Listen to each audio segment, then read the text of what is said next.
Good evening बच्चों, winners academy Prayagraj में आप सभी का स्वागत है।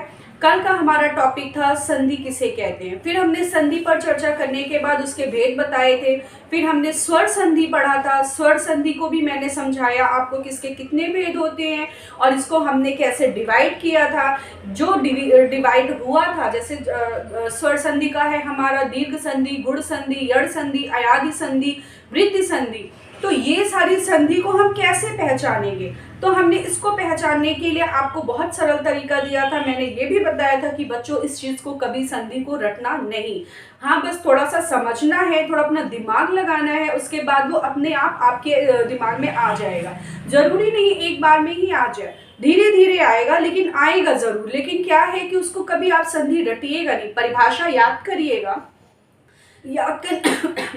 याद करने के बाद आप उसे समझिएगा कि आखिर इस संधि में क्या कह रहा है। जैसे गुण संधि है, गुण संधि में एक मात्रा लगती है ए ओ अर की। उसी प्रकार वृद्धि संधि है जिसमें दो मात्राएं लगी होंगी, वो हो जाएगा वृद्धि संधि। तो इसी प्रकार यड़ संधि का भी मैंने बताया था, जिस भी संधि में आपको य व र लिख जाए या इस आधे अधूरे वर्ण दिखे, उस पर टिक मार दीजिए कि ये हमारी यड़ संधि है। उसी प्रकार अयादि संधि, आई आव, आई आय आव आव लगा देंगे तो वो हमारी हो जाएगी अयादि संधि। दीर्घ संधि का एक फॉर्मूला बताया था, जिस भी शब्द में बड़ी मात्रा होंगी वो होगा हमारा दीर्घ संधि।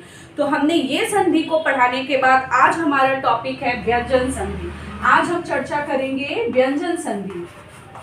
व्यंजन संधि किसे कहते हैं? व्यंजन संधि कहते हैं जब एक व्यंजन का दूसरे व्यंजन के साथ संपर्क होता है, मेल होता है, तब उससे जो विकार उत्पन्न होते हैं उसे हम कहते हैं व्यंजन संधि। व्यंजन संधि क्या कह रही है हमारी? व्यंजन संधि हमारी कह रही है कि जब एक व्यंजन का दूसरे व्यंजन अथवा स्वर से मेल होने पर जो विकार उत्पन्न होता है उसे हम व्यंजन संधि कहते हैं।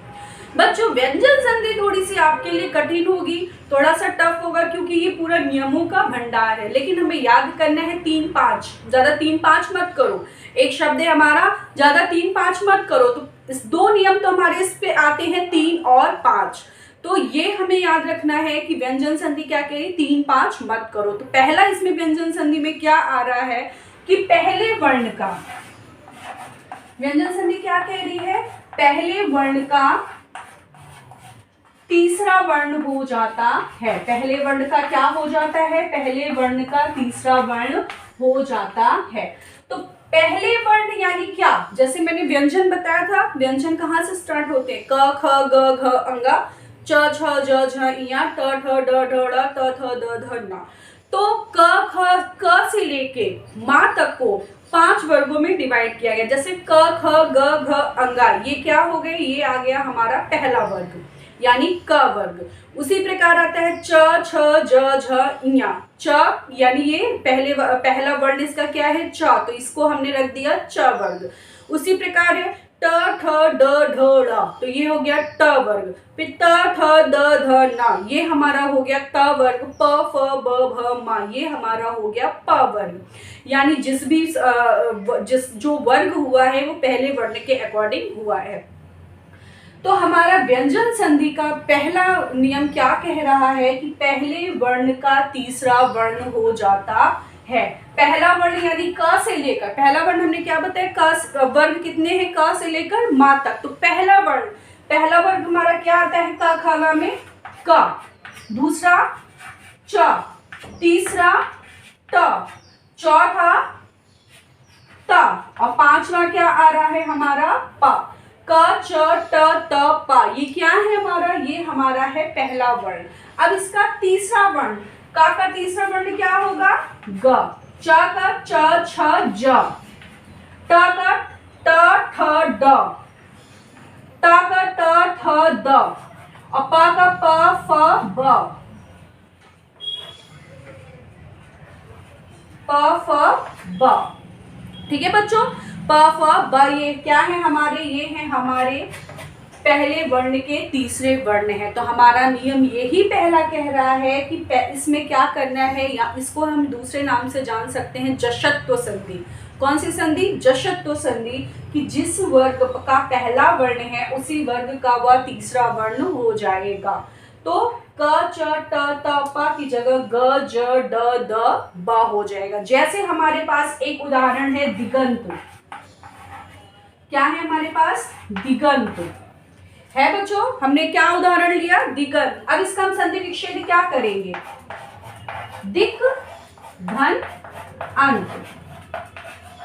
का क्या है? का इसका पहला वर्ण है कि नहीं है? का क्या आ रहा है? पहला वर्ण आ रहा है। और ये क्या है? ये स्वर है, छोटा आ है। तो हम क्या करेंगे? का की जगह हमें क्या कर देना है? ग कर देना है। क्या कर देना है? हमें ग कर देना है। तो जिसके कारण ये हमारा आ गया दिगंत। लेकिन बच्चे बहुत कंफ्यूज हो जाते हैं कि सर या मैम कुछ भी कहते हैं, करके कंफ्यूज हो जाते हैं कि मैम कहीं कहीं ग पूरा आता है, कहीं कहीं ग अधूरा आता है, इसमें क्या है, ये क्या है? तो जैसे मैं आपको दिखा रही हूँ कि यहाँ पे ग क्या है?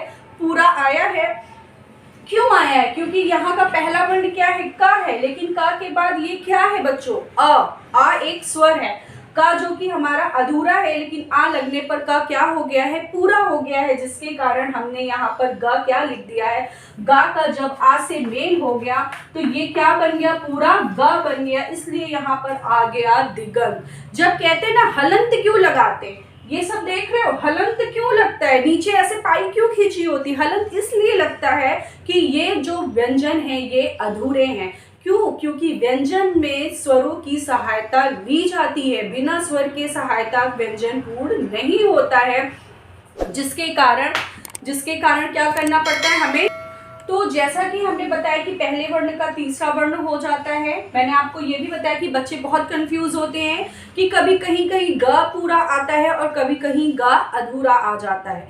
तो इसके पीछे भी एक कारण है बच्चों। जहां ये हलंत लगते हैं, जिस भी शब्द में, जिस भी वर्ण में ये हलंत लगते हैं, वो क्या कहलाते हैं? वो आधे कहलाते हैं, वो पूरे नहीं होते हैं। क्योंकि व्यंजन की हमने परिभाषा पढ़ी है कि व्यंजन क्या होते हैं? व्यंजन स्वरों की सहायता से लिखे, पढ़े, बोले जाते हैं। तो जैसे हमारे सामने, हमने आपको एक उदाहरण दे रही हूँ, दिग्गज। दिग्गज एक हमारे पास उदाहरण है। इसका हमने संधि विच्छेद कर दिया तो क्या आया? दिक प्लस गज। का में क्या लगा हुआ है? का में स्वर लगा हुआ है, सॉरी का में हलंत लगा हुआ है। और इधर क्या है? इधर कोई स्वर नहीं है। तो क्या कह रही है संधि? व्यंजन संधि। जब व्यंजन के बाद कोई स्वर हो या व्यंजन हो, उनका जब मेल होगा तो व्यंजन संधि कहलाएगा।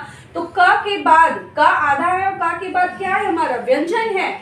तो का है, आधा है, और प्लस ग पूरा है। तो का की जगह पे हमें क्या करना है? का की जगह पे हमें तीसरा वर्ण करना है। पहले वर्ण के स्थान पे हमें तीसरा करना है। तो का हमारा आधा है तो हमारा गा भी यहाँ पे आधा आया, जिसके कारण हमारा बन गया दिग्गज। क्लियर है बच्चों? दिग्गज क्या था? दिग्गज हमारे पास दो गा है, एक पूरा है और एक आधा है। क्यों है? जब हमने इसका संधि विच्छेद किया, दिक प्लस गज। तो गज, गा अपने आप में व्यंजन है जो कि कंप्लीट है। क्यों? क्योंकि यहाँ पे कोई हलंत नहीं है ना, दिख रहा है आपको। उसी प्रकार ये का है, का में हलंत है। तो जो का में जब हलंत है, जिस भी शब्द में, जिस भी वर्ण में हलंत रहेगा वो आधा रहेगा। और हमारी ये पहली संधि का नियम व्यंजन संधि का कह रहा है कि वर्ण के पहले का तीसरा वर्ण होना है। तो वर्ण के पहले का यहाँ पे तीसरा वर्ण कर दिए, इसलिए ये हमारी हो गई व्यंजन संधि। दूसरा आता है दिगंत। दूसरा उदाहरण हम आपके पास लेकर आते हैं दिगंत। इसका भी तो दिग्गज हो गया। उसी प्रकार हम आपके पास लेकर आते हैं दिगंत। दिगंत का हमने संधि विच्छेद किया, दिक प्लस अंत। क्या किया? देखिए अब यहाँ पे क्या आ रहा है? का आ रहा है, का जो कि हमारा क्या है? आधा है, प्लस यहाँ पे क्या आ रहा है? स्वर आ रहा है। आ क्या है? हमारा स्वर है। तो ये क्या हो गया? ये तो स्वर इसमें मिल गया, यानी का में क्या हो गया? का में हमारा स्वर मिल गया। तो ये क्या हो गया? गा हो गया, पूरा गा बन गया। तो पहले वर्ण का तीसरा वर्ण यानी का के स्थान पर गा आ गया। गा आधा था, लेकिन यहाँ पे स्वर से मेल होने के कारण गा पूरा हो गया, इसलिए यहाँ पर हो गया दिगंत। वागीश है। वागीश हमारा क्या है? वाक प्लस ईश। का है, पहला वर्ग का पहला वर्ण है का, और का के बाद क्या है? हमारा ई क्या है? ई स्वर है। तो ई स्वर होने के कारण का पूरा हो गया। तो इसलिए यहाँ पे जो ग लगा है, वर्ण का जो तीसरा वर्ण आया है वो ग आया है, और ग पूरा आने के कारण यहाँ पर हो गया है वागीश। या जो हमारा पहला नियम है, पहला नियम क्या है? पहला नियम यही कह रहा है कि पहले वर्ण का तीसरा वर्ण हो जाएगा। जब व्यंजन का मेल स्वर अथवा व्यंजन से होगा तो पहले वर्ण का तीसरा वर्ण हो जाएगा। इस पहले नियम को हम दूसरे नाम से कहते हैं जशत्व संधि। क्या कहते हैं? जशत्व संधि। तो एक इस नियम का पहला ये क्या है? 3 5 ना करो, 3 यानी तीसरा वर्ण आएगा तो जशत्व संधि हो जाएगी। ठीक है बच्चों, अब हम आते हैं, तो अब हमारा दूसरा नियम क्या कह रहा है? दूसरा नियम कह रहा है कि पहला वर्ण पांचवें वर्ण में परिवर्तित हो जाएगा। जैसे हमने पहले पढ़ा था कि पहला वर्ग का पहला वर्ण तीसरे वर्ण में परिवर्तित हो जाएगा, उसी प्रकार मेरा दूसरा नियम कह रहा है कि पहला वर्ण जो है वो पांचवें वर्ण में परिवर्तित हो जाएगा। तो पहला वर्ण मेरा वही है क च ट त प, लेकिन अब पांचवें वर्ण में परिवर्तित हो रहा है तो क का पांचवा वर्ण क्या होगा? क ख ग घ अंगा। पांचवा वर्ण हमारा क्या है? अंगा। उसी प्रकार से च का च छ ज झ इया, ट का ट ठ ड ढ ड़ा, त का त ठ द ध न, अपा का प फ ब भ मा। इसे हम अनुनासिक संधि भी कहते हैं। पहले को हमने कहा किया था जो तीन मैंने बोला था 3 5, 3 क्या है? 3 हमारी जशत्व संधि है और 5 हमारी क्या है? अनुनासिक संधि है। इसका जैसे उदाहरण है वांग्मय। उदाहरण इसका क्या है? हमारा वांग्मय है। वांग्मय अर्थात वाक प्लस मैं। ध्यान दीजिएगा बच्चों, कुछ भी नहीं है, थोड़ी सी डिफिकल्ट लगती है लेकिन क्या है, समझने में बहुत आसानी है। अगर हम थोड़ा सा भी ट्रिक समझ जाते हैं, थोड़ा सा अपना माइंड एकदम सेट कर लेते हैं, थोड़ा सा समझने की कोशिश करते हैं तो ये हमारे दिमाग में बहुत अच्छे से समझ में आ जाता है। तो वांग्मय क्या है? वाक प्लस मैं। तो का क्या कह रहा है? अब दूसरा नियम क्या है हमारा? पहले वर्ण का पांचवा वर्ण हो जा रहा है। तो का क्या हो जा रहा है? का जो है कौन से वर्ण में परिवर्तित हो जा रहा है? अंगा में परिवर्तित हो जा रहा है। तो जो कि उसके बगल में स्वर ना होने के कारण ये व्यंजन है, तो ये हमारा आधा ही रह गया। इसलिए देखिए वांग में हलंत लगा हुआ है, ये हमारा आधा है। ठीक उसी प्रकार षण्मुख है सन धन मुख। षण्मुख है सन धन मुख। तो ना किसमें षण्मुख है तो हमारा क्या हो रहा है? षट धन मुख। सॉरी बच्चों, थोड़ा सा गड़बड़ हो गया है ये। तो क्या है ये? षट धन मुख।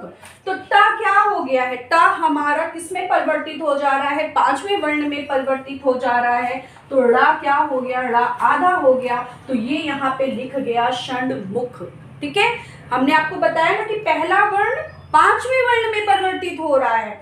तो षण्मुख का जब हमने परिवर्तन किया तो इसका क्या किया? षट धन मुख। तो पहला क्या है? टा क्या है? ट ढ ड ढ ड़ पहला वर्ण है। तो टा का क्या हो जाएगा? पांचवा वर्ण हो गया। तो इसलिए यहाँ ड लग गया, जो कि स्वर बगल में ना हो के व्यंजन है, तो इसका स्वर से पूरा नहीं बन पाया है, एक वर्ण कंप्लीट नहीं हुआ है, इसलिए हमने इसको यहाँ पे लिख दिया षण्मुख। ठीक उसी प्रकार हमारा तन्मय है तत् धन मय। तन्मय है, ठीक है बच्चों, तत् धन मय। तत् क्या है? ता हमारा पहला वर्ण है और पांचवा वर्ण उसका क्या आ रहा है? ना आ रहा है। ना का ना आ रहा है, कोई स्वर नहीं है, व्यंजन है, तो ना भी यहाँ पे आधा लिखकर क्या बन गया? हमारा तन्मय बन गया है। क्लियर है ये दो संधि? जशत्व संधि यानी पांचवी संधि और दूसरा नियम जो है हमारी अनुनासिक संधि। ठीक है बच्चों, तो अब हमारा तीसरा नियम आता है। तीसरा नियम क्या कह रहा है? ता संबंधी नियम।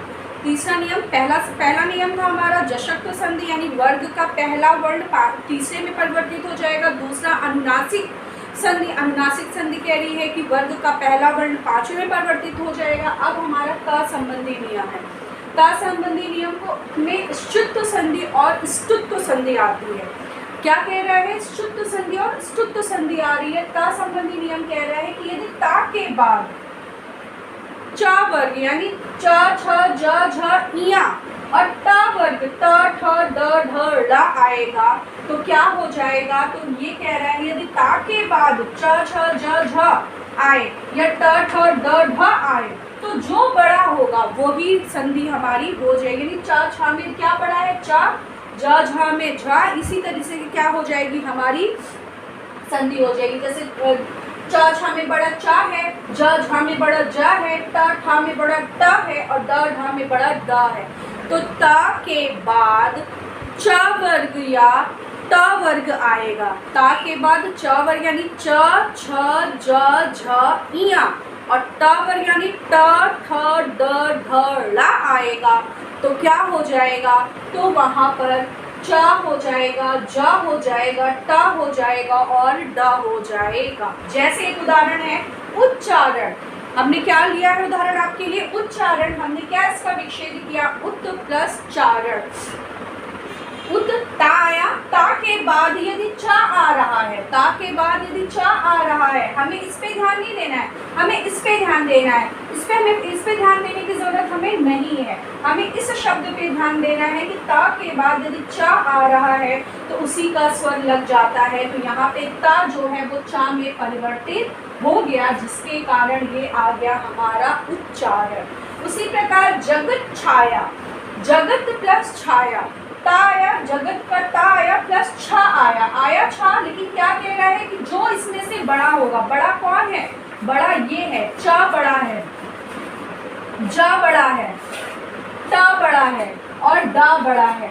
तो ये क्या कह रहे हैं, जगत छाया, जगत प्लस छाया, छ आया, लेकिन क्या होगा यहाँ पे ता का बड़ा, इसमें छ से बड़ा कौन है, च है, तो यहाँ पर क्या हो जाएगा, जगत छाया। क्या बन जाएगा ये हमारा, जगत छाया। उसी प्रकार हमारा है बृहत टीका, बृहत टीका का हमने विच्छेद किया, बृहत धन टीका। ता है, ता है, ता के बाद हमारा टा वर्ण आया है, तो ता के स्थान पे क्या हो गया, टा हो गया, जो कि ये बन गया बृहत टीका। तो ये था हमारा ता संबंधी नियम। तो ता संबंधी नियम हमारा क्या कहता है, ता संबंधी को हम श्रुत संधि और स्तुत संधि भी कहते हैं। ता को क्या कहते हैं, ता संबंधी को हम श्रुत और स्तुत संधि कहते हैं। और जैसे कह रहा है कि ता के बाद, ता के बाद, ता के बाद यदि च वर्ग और ट वर्ग आएगा, ता के बाद यदि च वर्ग और ट वर्ग आएगा, तो च वर्ग में च छ और छ में बड़ा कौन है, च है हमारा बड़ा, झ और ज में बड़ा हमारा ज है, त ठ में बड़ा हमारा ट है, ड ढ में बड़ा हमारा ड है, क्या है, ड। तो ता कह रहा है, ता के बाद, ता संबंधी नियम कह रहा है, ता के बाद यदि च वर्ग और ट वर्ग आएगा तो वहां पर उसी वर्ग का हो जाएगा। जैसे उच्चारण है, उत धन चारण, ता क्या है, ता आया, उसके बाद च, हमें इस पे फोकस करने की जरूरत नहीं है, हमें ये देखना है कि ता के बाद च आया है, तो च क्या है, च और छ, च और छ में च बड़ा है, इसलिए हमने यहाँ पे बना दिया इसे। तो उसी प्रकार हमारा जगत छाया, जगत प्लस छाया, तो ता है, ता के बाद हमारा छ आया है, तो च और छ में बड़ा हमारा च है, इसलिए यहाँ पे ता की जगह पे हमारा क्या आ गया, च आ गया, और ये छ से मिल गया, तो ये हमारा बन गया जगत छाया। उसी प्रकार है हमारा बृहत टीका, बृहत प्लस टीका, ता है, ता के बाद टा है, तो टा क्या हो गया, ता हमारा फिर से टा बन गया, तो इसलिए ये यहाँ पर आ गया बृहत टीका।